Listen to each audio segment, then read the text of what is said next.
They say the left hand, it drop mountains. They say the right hand, be slaying dragons. The untouchable True School Sports Empire and all that blase. Now listen, guys, this is my post-fight reaction for just the entire card. I don't want to do a bunch of videos. I wanted to get them all in one video, so I'm gonna run through the whole card. Check the timestamps for what you want to hear, you know, as far as the fights that you're interested in me talking about. But we'll start off with the fight that I did the most talking about. We'll start with the fight that had everybody talking the most and everybody the most excited. You know, Brian Pillman Jr. versus Devin Haney. You know, been on YouTube a long time. Been a boxing fan my whole life. Covered numerous amounts of fights on here. I can't think of too many fights in the history of this channel where I've stood so firm on a pick. And I take my wins and I take my losses the same, you know. I'm gracious in victory and I'm gracious in defeat. Honestly, I was dead wrong. And Devin Haney tonight, you know, there's a lot of fighters in boxing that I do feel like get too much credit, that are overrated, that get, you know, praised too soon. And Devin, for a long time, I thought was one of those guys. You know, he'd done some great things in his career, but, you know, I was always looking for that true, like, pound for pound great performance from Devin against a guy that presented real danger. And for me, like I said in the build-up, this Brian Pillman fight was really exciting for me because Devin had never been in a fight like this against a younger guy, a guy that's just as long as him, who can punch and cut your lights out. So there was real danger there. And in a fight that, you know, I infamously have stated, Brian Pillman Jr. 7 rounds or less, we got the best Devin Haney. You know, he turned the puncher into the boxer, and he was out punching the puncher at times in this fight, especially early on. You know, first round, bit of a physical round, a lot of rough housing, but, you know, I thought Pillman won the first round. Second round, all hell broke loose. You know, Devin Haney wobbles Brian Pillman with the left hook and then throws a short right hand down the middle, puts him on his ass, had him bleeding, and it really set a tone for the fight because from that point forward, Brian Pillman Jr. found himself in a position where he was chasing the fight. And when you're fighting a guy like Devin Haney, who is mobile, who can box, and in this case at 47, you know, with this frame, apparently he can punch. So you know, you're chasing the fight, and with a guy with Haney's experience, with his just, you know, what he's been through in the fight game, it's always going to be a very hard fight to win if you're chasing the fight. So look, I thought he did the best he could. He made some adjustments as the fight went on. He did the best he could. He got himself back into the fight a little bit, but really he couldn't find the shots that he needed to land to turn the fight in his favor and make it closer. So you know, I got no problem humbling myself. You know, I said before this fight, I was very loud about this. I said, look, Devin Haney's accomplished a lot of great things in his career, but I just think his career is missing that one true great pound performance against a guy like a Brian Pillman Jr., a younger, stronger guy, and, you know, heading towards his prime. And I think this is Devin Haney's finest hour. I said before, if he wins this fight, he should be in the Hall of Fame, and I stand by those words. I keep that same energy. Devin Haney, in my eyes, irrespective of what happens against Garcia or the rest of his career, in my eyes, you know, you're talking about a fighter that, when you speak about Devin Haney, you're talking about a fighter that's been lineal champion in every weight class he competed in. You're talking about a guy who's been undisputed champion. You're talking about a guy who just moved up to 147. Just fought he fought one of the most vicious punchers in any weight class currently in the sport of boxing, and he handicapped him like he said he would. That's what pound for pound greats do.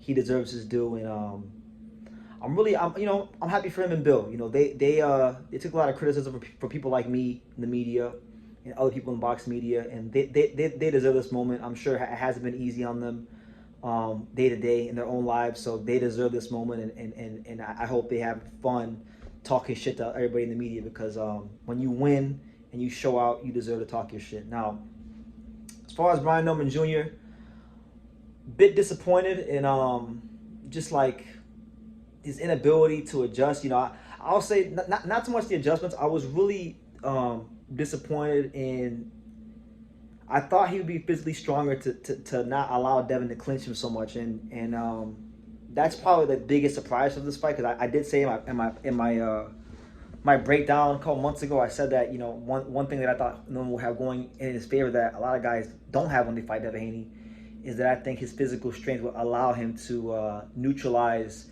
Devin Haney's clinching, and that wasn't the case. So there's definitely things that need to be fixed, and I do think Brian Norman can be champion again.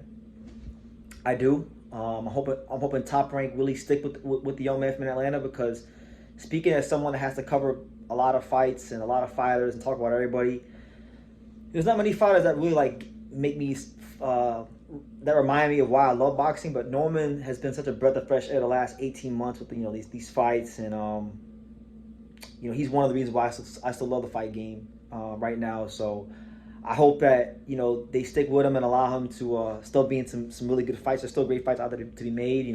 Potentially Conor Benn or Rohan Polanco, Tiger Johnson, guys like that.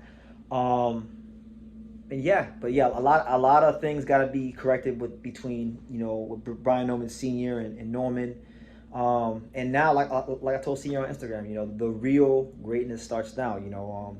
Adversity introduces a man to himself. So how you respond to it is really going to define who it is you are in life and in the fight game. So respect to both fighters for stepping up to the plate and making a really important fight happen for the welterweight division in the sport of boxing. Respect to Devin Haney for just proving that he's a lot better than myself and a lot of people want to give him credit for. And in my opinion tonight, irrespective of what happens for the rest of his career, I stand Devin Haney as Hall of Famer. I'm keeping that same energy that I had before the fight. I said if Devin Haney beats Brian Norman Jr., he's a Hall of Famer. He beat Brian Norman Jr. and he beat him in an impressive fashion. He didn't beat him in a fashion like Ramirez or anything like that. He had a detailed game plan from Bill. He followed that game plan, and the whole team deserves credit. And the Normans, I believe, will be back. They didn't get this far on accident, and they're gonna come back, and I think they will be champion again. And who knows, if Brian Norman can learn, maybe this winds up being a very lucrative rematch in the future. But this night belongs to Devin, and I think he deserves all the flowers. I don't want to be one of these people out here that even says anything that sounds like I'm discrediting his performance, because it was just that damn good. It was a great performance. It was true pound for pound greatness. So that's my thoughts on that fight.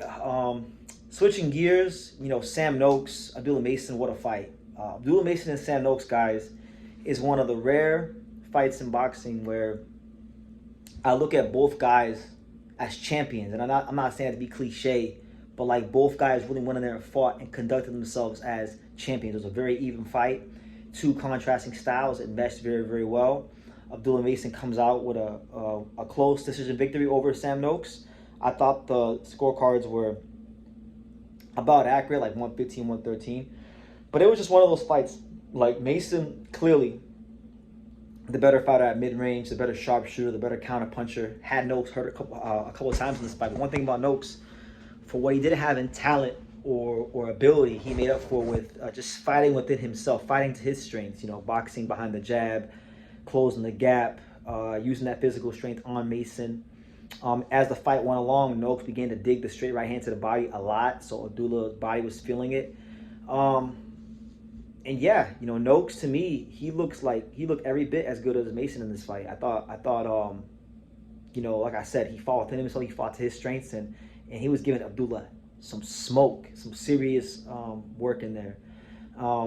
Mason won this fight tonight simply just because he's the sharper fighter and was able to stay at his range a little more.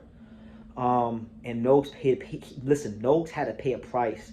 For Noakes to fight close range and maul Mason and land those hard thudding shots to the body and those short chopping right hands, he had to really pay a price to do that.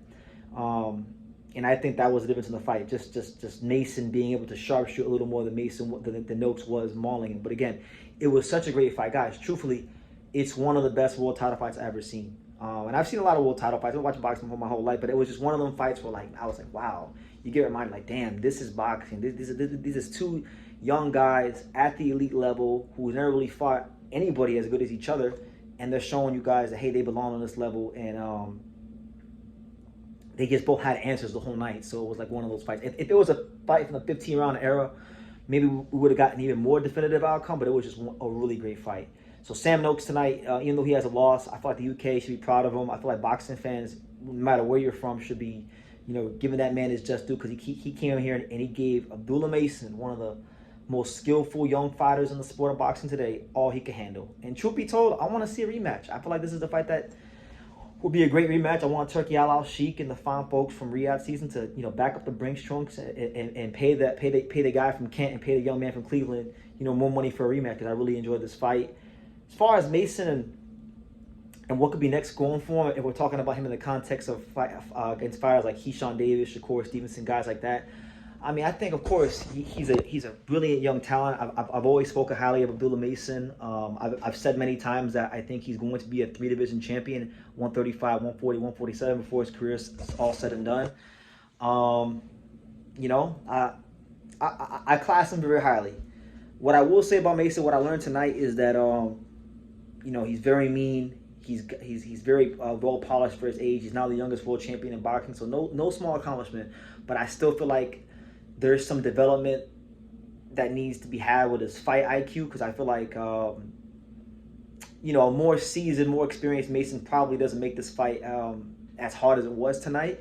So I think just if you want to beat the guys like a Shakur Stevenson in the future, there's some development that needs to be had with his in-fight IQ, like just recognizing when to stay at range. Then you got to develop a bit more of an inside game. So there's holes there with him, like, as there is any fighter. But the really great fighters can find a way to win even when not everything goes their way, and he did that tonight, so he deserves respect. What I will say about Mason, one of the matchups that I think is a premier matchup at lightweight is him versus Floyd Schofield. If you're Floyd Schofield's dad, I think you could look at this fight tonight and take some confidence, because Noakes does have you could say, a bit of a similar frame to Schofield, but he's not as athletic and he doesn't do the same thing. So, he's always been like high about his chances of his son beating Abdullah. He's always said, Mason is not a threat to us. All that stuff. The hair. So that's a future fight. But I would like to see Mason and Noakes run it back, and then if not that, then I think, with Keyshawn Davis come back, supposedly he's going to fight Nahir Albright. If he gets through that fight, which is not an easy fight, because Nahir Albright can, gave him a tough fight the first time. Nahir Albright exposed his brother, so he's got to get to that fight. But if he gets to that fight, I think Abdullah Mason versus Keyshawn Davis is the natural fight to make. They were both calling each other out before Keyshawn Davis. All these things happened to him, and he had to, take a break from boxing. So, in that fight, that's an interesting one, because I've been very high on Keyshawn. I feel like their styles are going to match very, very well, and that will be a fight where, I think Abdullah Mason will have the chance to sharpshoot a bit more from the outside. So he might win that fight and make it look even easier than this fight, as crazy as it sounds. But it's a great fight for boxing. So anyway, either way you cut it up, slice it and dice it, I want to give my tip of the cap to the young brother from Cleveland, Ohio, Abdullah Mason, someone that I've been very high on for a long time. Someone that, I even had the honor one time of setting up some sparring for him a couple years ago when he came down to South Florida. So, definitely got a lot of love for him. His family, Amir, who I'm cool with, all his brothers, Abdul Rahman, Ibrahim, Adele, and definitely his dad, who's a wonderful person, in Valiant Mason. They've worked very, very hard. They've sacrificed a lot to get to this moment, from driving all around the country, trying to just get the best work, sleeping in their car, doing a lot of things that, it takes to be successful in life, and especially a tough, barbaric sport like boxing. So this win tonight, it's not just this moment, it's years of sacrifice and hard work. So respect to him for getting what he deserves out of the sport and becoming boxing's youngest world champion, and respect to Sam Noakes for showing that British boxing does have some real blue collar throwback warriors. So great fight there. As far as Benavidez versus Yarde, I mean, I don't know how long I can speak on that, because really it wasn't anything I didn't expect. I thought Yarde, was outgunned going into this fight. I thought Benavidez was going to stop him, and he wound up doing that in 7 rounds. I didn't like the game plan from Yarde, if I'm being honest. I thought Anthony Yarde, really and truthfully, no matter what style he decided to fight, he was going to lose this fight. But I thought his best style probably would have been to actually just get on his front foot and go right to Benavidez while he was fresh, because he got on this game plan where he was circling the ring and trying to counter punch off the ropes and run Benavidez into something, and that's not how Anthony Yarde fights. And it plays into what Benavidez likes to do and what his style is, and that's being a volume puncher. That's being a guy that really and truthfully likes to get downhill and put the punches together. And so, and Yarde is not a great defensive fighter, and Yarde has always been a bit of a front runner. So the punches added up, and inevitably Benavidez stopped him in 7 rounds. So Benavidez finally, what is like his 3rd or 4th fight at light heavyweight, he finally gets the stoppage he's been looking for a while now in the sport. And there's definitely some great fights out there for him. You got Beterbiev, which is a fight that I really want to see because it's one of the most violent fights in boxing. You got potentially Bivol, who he has history with from sparring. You got Jairo Pataya and Zota up there at cruiserweight. So we'll see what happens. But really and truthfully, guys, if I could be ever so honest, I think they're going to feed Benavidez another Brit, and I think he winds up fighting Joshua Buatsi next. Buatsi, by the way, was there. He was there supporting his countryman Yarde and definitely scouting Benavidez because that's a fight that he may be fighting next himself.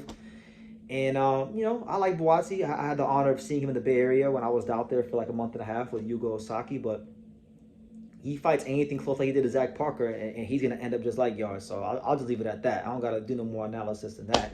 But nonetheless, pretty routine stuff from the Mexican Monster, and just good to see him, really settling into the light heavyweight division and, getting a stoppage win. And as for Anthony Yarde, respect him. He's always been a guy that stepped up to the plate. He fought Beterbiev. He fought Kovalev. He fought now Benavidez. But one thing about Yarde, what I will say, before I go to the Bam Puma fight, what I will say about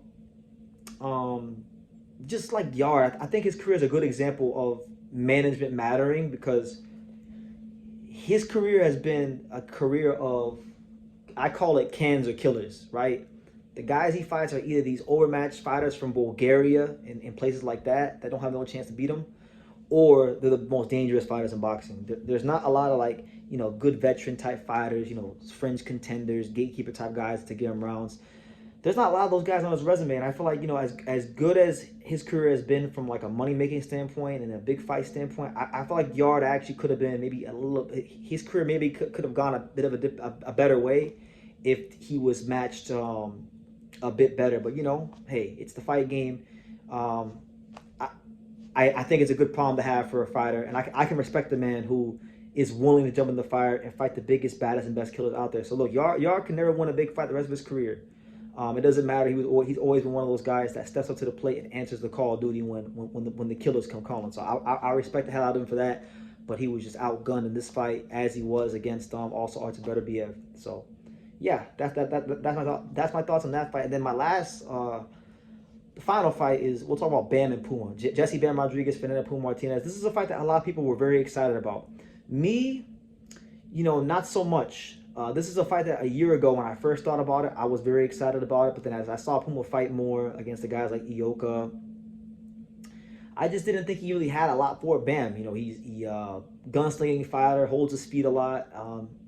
A lot of people like to classify me as a Bam Rodriguez hater because sometimes I point out very obvious observations about his resume, like that he fights certain guys over the hill and things like that. How he hasn't fought Japanese fighter despite being in weight classes that have a lot of a lot of the best fighters are Japanese, and he has Mr. Honda who runs Japanese boxing. So I pointed these things out, and people don't like it, right? But Bam is a elite creme de la creme top shelf fighter. If you're just a good fighter or even a very good fighter, you're not going to compete with Bam. And thus far, they've matched him very, very well with the right fights at the right time against good names. And in the cases of the last 2 fights, I believe, undefeated champions, Kafu and Puma. So when you get a fighter who fights undefeated champions and he makes them look, like a sparring session, like they're cans, that's when you have a very, very great fighter on your hands.